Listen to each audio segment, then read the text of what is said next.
The 1960s, a time when toys were as thrilling as they were daring. Back then, safety was more of a suggestion than a rule, and parents didn't bat an eye at the toys we played with. If you grew up in the 60s, you probably remember toys that, by today's standards, would make safety inspectors gasp. So let's take a look back at some of the most dangerous toys we loved in the 60s. If any of these sound familiar, you may find yourself smiling, or maybe even wincing a bit. The original creepy crawlers. If you were lucky enough to have a creepy crawlers kit, you'll remember the thrill of creating those rubbery bugs that looked eerily realistic. But here's the catch. We were melting plastic goo on a hot plate that reached over 300 degrees. Burns were common, but the result? A pile of squishy bugs that we proudly showed off to anyone who'd look. After all, it was worth the risk, right? Do you remember how those little creatures would stick to everything? Whether it was a sibling's shirt or a parent's car seat, those rubbery creations got everywhere. The Atomic Energy Lab Kit. Believe it or not, the Atomic Energy Lab Kit actually included small samples of radioactive materials. That's right, we were learning about science with items that could be dangerous in the wrong hands. This kit was marketed as an educational toy to help kids understand nuclear energy. Although I think it left more than a few parents nervous, the thrill of feeling like a real scientist was undeniable, even if it came with a bit of radiation. Lawn darts, also known as jarts. Lawn darts were the ultimate outdoor game in the 60s, combining the excitement of darts with the open air of a backyard. These darts were made with heavy metal tips that would stick into the ground, hopefully, but when misthrown, those darts could become airborne missiles aimed at anything or anyone unlucky enough to be in their path. Sure, there were a few scrapes and bruises, but no backyard BBQ was complete without a round of lawn darts. Who remembers begging the adults to let them toss a dart? The vac-U-form. The vac-U-form was every budding inventor's dream. A machine that let us melt plastic sheets and mold them into tiny cars, planes, or whatever our imaginations could create. But, once again, we were dealing with hot surfaces and fumes that probably weren't the healthiest to breathe in. This toy was a blast, but it came with its fair share of minor burns and the occasional melted plastic mess. Still, those creations felt like little masterpieces. The slip and slide. For some summer fun, nothing beat the thrill of the slip and slide. We'd lay down the long plastic sheet, turn on the hose, and take running leaps onto it. But here's the thing. If you hit the ground wrong, or the slide ended on a patch of rough grass, you'd definitely feel it. Even with a few bruises, the excitement of sliding at full speed was worth every bump and scrape. It was the ultimate backyard rush. The Easy Bake Oven. The Easy Bake Oven was a dream for aspiring little chefs, letting us bake our own tiny treats. But it was powered by a real light bulb that got seriously hot. More than a few kids learned the hard way that touching the oven's metal parts could lead to burns. Still, the joy of baking our own mini cakes was hard to beat. Do you remember carefully watching those cakes bake, hoping they wouldn't burn? Clackers, also known as click-clacks. Clackers were two hard plastic balls on a string that kids would swing up and down to make them collide and produce a loud clacking noise. These toys were thrilling, but when clackers broke or slipped out of grip, they could become dangerous projectiles. A few bruised knuckles were a small price for the fun, though. Who else had their parents warn them about clackers, but kept playing anyway? Johnny Reb Cannon. Imagine having a mini cannon that fired plastic cannonballs. The Johnny Reb Cannon was every kid's dream, offering realistic battles right in the backyard. But those little cannonballs could pack a punch, especially if they hit the wrong target. It was all part of the fun, even if it meant dodging a few stray shots. Can you picture the sound it made when it fired? The water wiggle. This toy was essentially a hose attachment with a wiggling nozzle that sprayed water unpredictably in every direction. Kids loved chasing it around, but if the nozzle hit you, It stung. A few kids even got tangled up with it, but for most of us, it just added to the thrill of backyard water games. Who remembers getting sprayed in the face by surprise?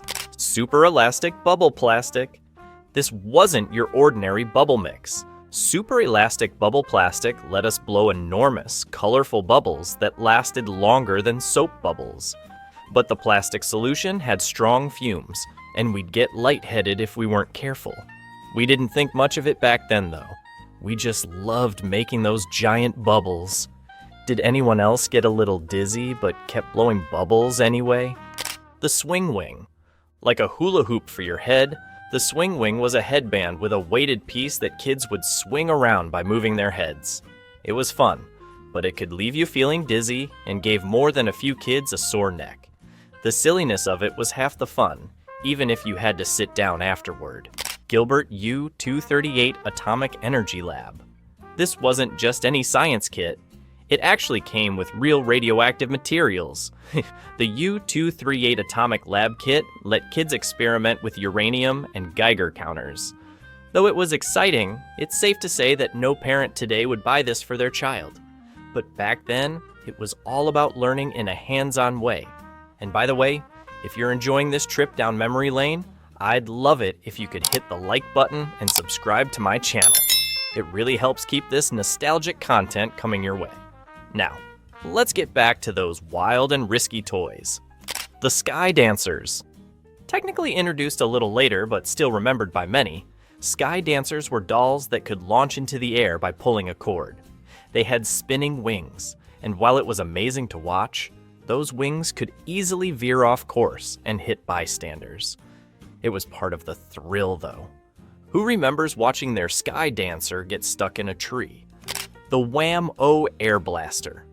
The Air Blaster was a plastic gun that shot blasts of air strong enough to knock over cups. It felt like magic, but if aimed too close to someone's face, it could sting a little. Even so, kids loved pretending they had superpowers and challenging each other to air battles. The Vac-U-Form. Another hot item in toy stores. The Vac-EU-Form let kids melt plastic to make miniature models of cars, jewelry, and more. It was fun, but it got hot enough to cause burns, and the fumes weren't the safest. Still, we felt like little inventors with it. Who else remembers the smell of the melting plastic? The Bop Bag. Bop bags were inflatable bags with a weighted bottom so you could punch or kick them and they'd pop right back up. Fun, right? Well, they were a blast until someone got accidentally knocked over by a rebound. It was a harmless but exhilarating toy that everyone seemed to have. Thingmaker. Thingmaker kits came with metal molds and Plastigoop, allowing kids to make their own rubbery creations. But the molds got hot, like really hot, and you had to be careful not to burn your fingers. Despite the risks, there was something magical about creating your own toys. Fanner 50 Cap Guns. These toy guns let kids load up on paper caps that made a loud pop with each trigger pull. It was thrilling, but loud, and if you weren't careful, the caps could give a bit of a burn. Even so, many kids felt like real cowboys with the Fanner 50 in hand. Do you remember the smell of those fired caps? The Jolly Chimp. This was a mechanical monkey with cymbals that clashed together when wound up, and it could be quite startling. While not dangerous in the typical sense, it was loud, a bit unpredictable, and scared younger kids. But it was all in good fun. The Hippity Hop Ball. A giant inflatable ball with a handle, the Hippity Hop Ball let kids bounce up and down for hours. The thrill was in trying not to fall off or tip over, but that often happened. Even with a few tumbles, it was impossible to resist the joy of bouncing around. Do you remember how sore you felt the next day from all that bouncing? Chemistry sets with real chemicals. Back in the day, chemistry sets contained real chemicals that could produce small explosions, burns, or stains. But every budding scientist felt like they were discovering the next big thing, even if it meant a few risks. The Magic Spree 8-Ball. While not dangerous in the traditional sense, The magic 8-ball was mysterious and sometimes spooky. Kids were captivated by the floating answers, treating it like a mystical oracle. But if it ever cracked open, that inky liquid inside was a bit of a mess, and probably not great to touch. Still, the thrill of getting answers from a magic toy kept us coming back. Do you remember asking the magic 8-ball silly questions? Metal-tipped arrows for archery sets. Back in the 60s, archery sets came with real metal-tipped arrows. While it felt exciting to play Robin Hood or practice your aim, these arrows could cause serious injuries if they went astray. Kids learned quickly to be cautious, but that didn't stop the fun of outdoor archery. Mr. Machine. Mr. Machine was a robotic toy you could take apart and put back together, with gears and metal parts exposed. While fascinating, the small parts and gears could pinch fingers if you weren't careful. Still, it was mesmerizing to watch him walk and clank around the room. Did anyone else take Mr. Machine apart just to see how he worked? Belt-buckle derringers. The 60s was full of Western-themed toys, and the belt-buckle derringer was no exception.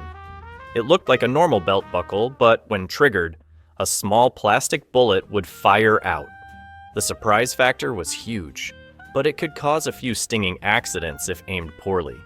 Kids still loved the feeling of being a mini cowboy or spy. Super Ball. This high-bouncing rubber ball could reach amazing heights, but that also meant it was unpredictable. Bounces often ended in accidents, with the ball ricocheting off walls, furniture, and occasionally faces. Despite a few mishaps, the Super Ball was a staple of childhood fun, challenging kids to see just how high it could go. Who remembers trying to catch it and getting a surprise hit instead? Looking back, it's wild to think about the toys we played with in the 60s. They may have come with some risks, but they brought us hours of joy, laughter, and memories we still cherish today. Maybe it was the thrill of a little danger, or maybe it was just that toys were built differently back then. Either way, they'll always have a special place in our hearts. Which of these toys do you remember most? Or were there any that we missed? Let us know in the comments, and share your favorite and most daring childhood memories.